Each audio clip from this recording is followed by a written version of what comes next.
Now, killing those things outside was one thing. Walking through the door of the Red Tap Bar, that was stepping into a whole different kind of tension. The trio walked in smelling like ozone and old blood.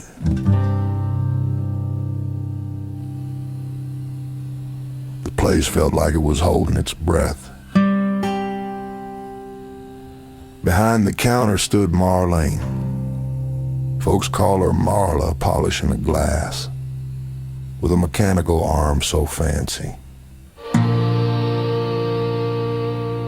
It looked like it belonged in a museum, not a roadhouse. Sitting in the shadows was a ghoul named Cale, wrapped in a western duster and hat, looking haunted by things he couldn't drink away. At his feet sat Mud, a tough-looking Mud of undetermined breed, watching the door like a hawk. You also had Anna, an old woman in faded medic fatigues nursing a drink, and a little boy, Caleb, huddled in the corner, trying to make himself invisible, clutching a Bible like a lifeline.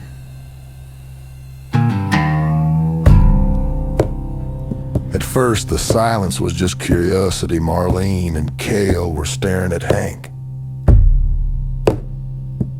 a Mr. Farmhand in working condition. That's a rare sight in Texas these days. Hank, polite as ever, even offered to fix up their busted jukebox, noting it still had power, but was missing some crucial guts. Rohan was leaning on the bar, making small talk with Marlene, trying to calm the nerves.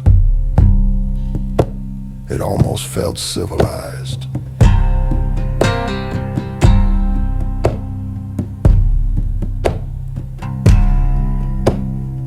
Then Daisy drifted over to the wall. There was an old map tacked up there, scratched to hell and gouged in places.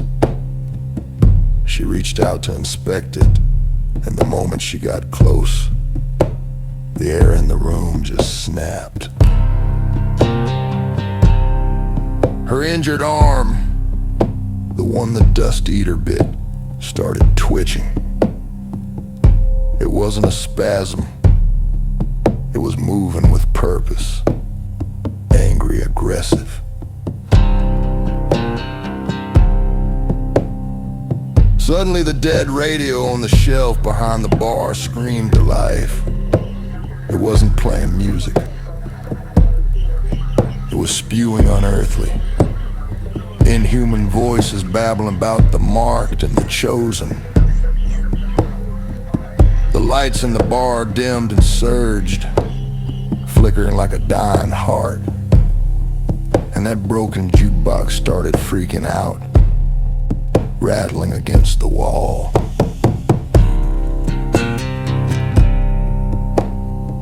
The dog, Mud, started whining and growling at something nobody else could see. Little Caleb started reading scripture at the top of his lungs, trying to drown out the radio. Marlene didn't freeze. She slammed a hand on the bar and yelled, "Get her to the back now." They dragged Daisy into a back room set up as a makeshift infirmary. Anna, the medic, took one look at the wound and her face went pale. Black veins were spreading out from the bite, moving up Daisy's arm faster than poison. Anna looked at Rohan and Hank and said, "I've seen this before, but it never spreads this fast." The That arm needs to come off now.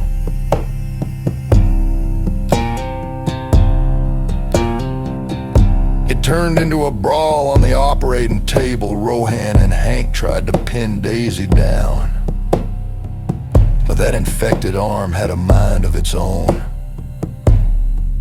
It fought back, thrashing with enough force to knock Rohan straight into the wall.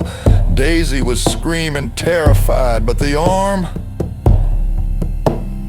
was trying to kill them. Just as Anna raised the scalpel to make the cut, the universe decided to play a cruel joke. The generator outside died. The red tap plunged into pitch blackness. You can't do delicate surgery in the dark. Hank didn't wait for orders. He rushed out to the shed, his sensors guiding him, and used every bit of his mechanical know-how to patch that generator together. The lights buzzed back on, revealing a scene of bloody chaos. Anna went back in with the blade, but the bone was too hard. Or maybe the steel was too old. Her scalpel snapped. She started cursing, panic setting in.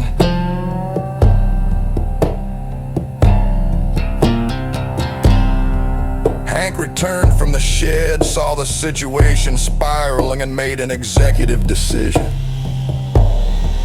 He spun up his buzzsaw. There wasn't time for anesthesia, Daisy screamed, wrenching her torso away in a blind panic just as Hank brought the saw down. It was messy. She ripped what remained of the arm away as the saw bit through, finally severing the connection. She passed out from the shock. The moment that arm hit the floor, the screeching voices on the radio faded into low.